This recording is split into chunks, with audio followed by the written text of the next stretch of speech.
इस बार पहली बार आप विधानसभा पहुंची, कैसा एक्सपीरियंस रहा पूरा 1 महीने का जो बजट सत्र चला उसका?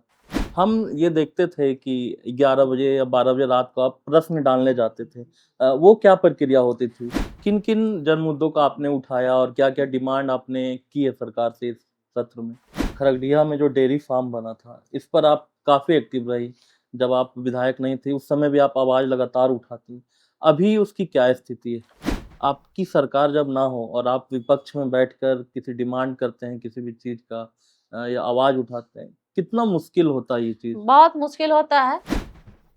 जो पूरा बजट पास हुआ, जो इस बार का बजट था, उसको आप कै इस पर पहले भी आपने स्टेटमेंट दिया है, कैसे वही मैया सम्मान योजना की बात करें, आपका अब ये बड़ा क्षेत्र है जमुआ, बहुत सारे महिलाएँ आपसे भी मिलती होंगी हुँ। और बातचीत बताती होंगी कि क्या समस्या है, बहुत लोगों के पास पैसा आ रहा, बहुत लोगों के पास पैसा नहीं आ रहा, स्थिति क्या है? ये नेता प्रतिपक्ष को लेकर अब बहुत सवाल उठाया जा रहा, बीजेपी पर उठाया गया, बाबूलाल मरांडी जी को नियुक्त किया गया नेता प्रतिपक्ष।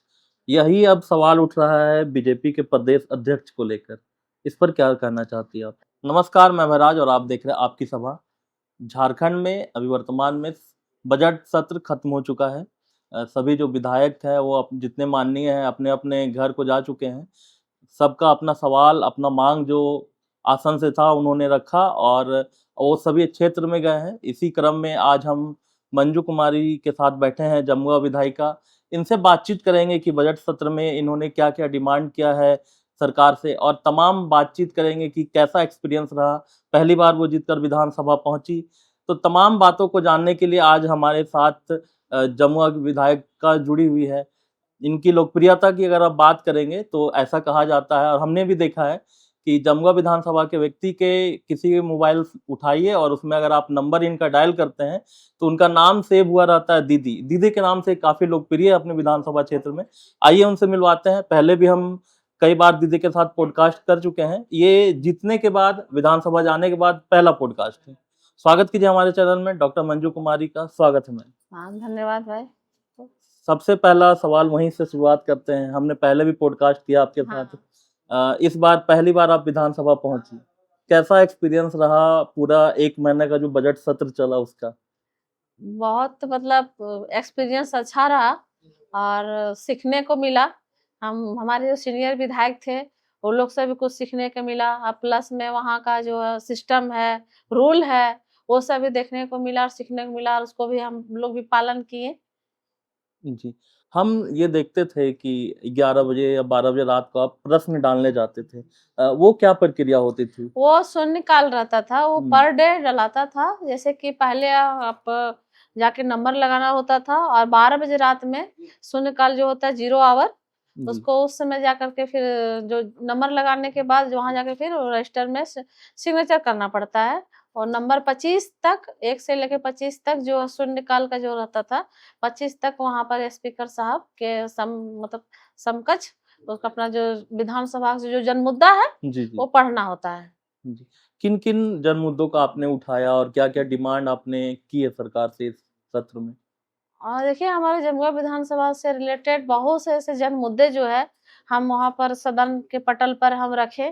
फर्स्ट में तो हमारा नवडीहा, हिरोडी प्रखंड का भी माँग था, दूसरा में अनुमंडल का माँग था और हमारे विधानसभा में बहुत सारे मतलब कि डिग्री कॉलेज नहीं थे, जी। उसको भी माँग किए, महिला कॉलेज का माँग किए। दूसरा में हॉस्पिटल जैसे कि देवरी जमुआ में जो हॉस्पिटल है, जी। हमारे उसमें महिला डॉक्टर नहीं थे। तो उसके उसके लिए भी हम माँग किए, तो अभी फ़िलहाल महिला डॉक्टर का भी तुरंत पोस्टिंग जमुआ वो रेफरल अस्पताल में पोस्टिंग हो गई है। अभी वो चार्ज में नहीं लिए हैं और हमारे जमुआ विधानसभा में शौचालय जो चौक-चौराहे पे शौचालय जो न मतलब नहीं था, जी। उसको लेकर के भी हम माँग किए। बहुत सारे जन मुद्दा जो है, अपने क्षेत्र से रिलेटेड हम माँग रखे हैं, वहाँ पर सदन के पटल पर रखे हैं और थोड़ा बहुत अभी कुछ-कुछ अभी हुआ है, 1-2 काम हुआ है और बाकी फिर होगा। एक मुद्दा और एक मैटर जो था, खरगडिया में जो डेयरी फार्म बना था, इस पर आप काफ़ी एक्टिव रही। जब आप विधायक नहीं थी, उस समय भी आप आवाज़ लगातार उठाती। अभी उसकी क्या स्थिति है? खरडिया नहीं गौशाला अच्छा हाँ, हाँ, हाँ, मिर्ज़ागंज। मिर्ज़ागंज गौशाला में अच्छा। था, वो डेयरी फार्म का था। वो जब 2019 के पहले जिस समय रघुवर दास जी मुख्यमंत्री थे, उस समय यहाँ वो थे कृषि मंत्री थे रणधीर प्रसाद सिंह थे। उन्होंने आकर के यहाँ पर वो शिलान्यास किए थे और अभी हम क्वेश्चन डाले थे हम आपका डेयरी के बारे में वहाँ की जमुआ मेरे जमुआ गौशाला में जो वहाँ पर डेयरी यदि चालू हो जाता है, तो बहुत सारे यहाँ हमारे जो क्षेत्र हुँ, के जितने सारे युवा भाई हैं, वो जा परदेश में जाते हैं, सूरत, बम्बई जाते हैं, दिल्ली जाते हैं, जो 10,000, 15,000, 20,000 में वहाँ बाहर जो नौकरी करते हैं। यदि यहाँ चालू हो गया रहता चालू हो जाता, तो लोगों को यहाँ को रोज़गार मिल जाता, तो अपने परिवार से उतना दूर तो नहीं रहते। तो हम क्वेश्चन डाले थे, तो मेरा जवाब आया था कि यहाँ पर ज़मीन का मतलब कि क्राइटेरिया कम पड़ जा रहा था, हुँ, जिसके कारण गिरिडीह में वहाँ पर आपका पपरवाटांड़ में वहाँ पर खुल रहा है। तो हम यही कहना चाहते हैं कि ठीक क्राइटेरिया फुलफिल नहीं करता है, तो स्वीकृत कैसे हो गया? सैंक्शन कैसे हो गया? शिलान्यास कैसे हो गया? हम सरकार से हम सवाल करते हैं, पहले भी हम किए हैं, अभी फिर हम उसके लिए फिर हम माँग करेंगे। हम आवाज़ उठाते रहेंगे, जब तक हमको संतुष्ट नहीं होते हैं हुँ। उस मतलब कि उस बात से, तब तक हम आवाज़ उठाते रहेंगे, माँग करते रहेंगे। क्योंकि जब यहाँ पर ज़मीन का मापदंड जितना फुलफिल नहीं था, तो कैसे आप सैंक्शन किए? कैसे जी। सैंक्शन हुआ? और मंत्री जी कैसे आकर के यहाँ कर शिलान्यास किए? तो ये सब सी गोल-मटोल है मतलब कि टरकाने वाला बात तो हुआ है ये, अगुआ सरकार किए हैं और आपकी सरकार जब ना हो और आप विपक्ष में बैठकर किसी डिमांड करते हैं किसी भी चीज़ का या आवाज़ उठाते हैं, कितना मुश्किल होता है ये चीज़? बहुत मुश्किल होता है। जितने भी हम क्वेश्चन डाले हैं उसमें वो संतुष्ट तो नहीं हुए, गोल-मटोल जवाब मिला है।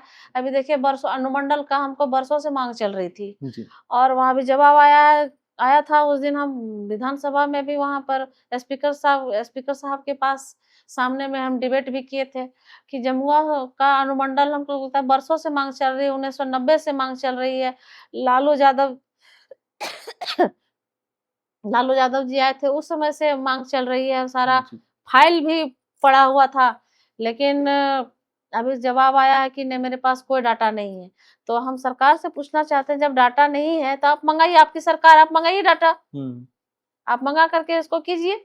अनुमंडल बरसों से माँग चल रही है हमारा जमुआ को अनुमंडल के लिए। उसके बाद में देखिए डुमरी अनुमंडल बन गया, हुँ। बगोदर अनुमंडल बन गया, खोरी महुआ अनुमंडल बन गया। तो हमारा जमुआ क्यों नहीं अनुमंडल बन रहा है? हमारा जमुआ से तो सुतला व्यवहार किया जा रहा है। तो हम सरकार से भी उस समय भी हम सदन में भी हम उठाएँ और बात बोलें कि आपकी सरकार है, आपका सारा चीज़ है, तंत्र है, आप मँगाइए हुजूर, हम क्यों मँगाएँगे? जी। ये आपका काम है। प्रशासन सब आपका है, सरकार में आप हैं, तो ये आपकी ड्यूटी बनती है। जो पूरा बजट पास हुआ, जो इस बार का बजट था, उसको आप कै इस पर पहले भी आपने स्टेटमेंट दिया है, कैसे दिखती है बजट को? बजट में देखिए ख़ास करके हमारा बजट तो उतना संतुष्ट तो कोई भी नहीं है। जितने भी आप देखे होंगे आप लोग सोशल मीडिया के माध्यम से ऐसा वहाँ पर देखे होंगे कि बजट जो इस बार संतोषजनक नहीं है। ख़ास करके देखिए हमारे युवा भाइयों के साथ उनके करियर के साथ खिलवाड़ हो रहा है। उनके लिए फ्यूचर के लिए कुछ सोचे नहीं सरकार। अभी देखिए जेपीएससी जो है जेपीएससी भी इसी तरह क्लियर नहीं किया हुँ। है, जेएसएससी भी जैसे सिविल जेएसएससी की वही हाल है। आपका टेट पास जो है उन लोग का भी वही हाल है। तो इसमें संतोषजनक कुछ नहीं है और खाली हवा-हवाई ये बजट सत्र आया इस बार खास मैया योजना को लेकर के सरकार बन गया है लेकिन धरातल पर कुछ नहीं। वही मैया सम्मान योजना की बात करें, आपका अब ये बड़ा क्षेत्र है जमुआ, बहुत सारे महिलाएँ आपसे भी मिलती होंगी हुँ। और बातचीत बताती होंगी कि क्या समस्या है, बहुत लोगों के पास पैसा आ रहा, बहुत लोगों के पास पैसा नहीं आ रहा, स्थिति क्या है? नहीं बहुत ये मैया सम्मान योजना जो है, हम तो कहते हैं कि ये मतलब कि योजना जो है एकदम विफल हो रहा है। हुँ। घोषणा तो कर दी है सरकार की न मैया योजना सबको दे रहे हैं, कहाँ दे रहे हैं? समान रूप से सबको नहीं मिल रहा है। अरे मैया योजना की जगह आप जो वृद्धा है, विधवा है, विकलांग है उनको दीजिए, उनको 2,500 का ज़रूरत है, ना कि मैया योजना। मान लीजिए बुजुर्ग जो महिला लोग हैं, बुजुर्ग जो पिता तुल्य लोग जो हैं, गार्जियन स्वरूप उन लोग को पैसे की ज़रूरत है, उन लोग को दवा का ज़रूरत पड़ता है।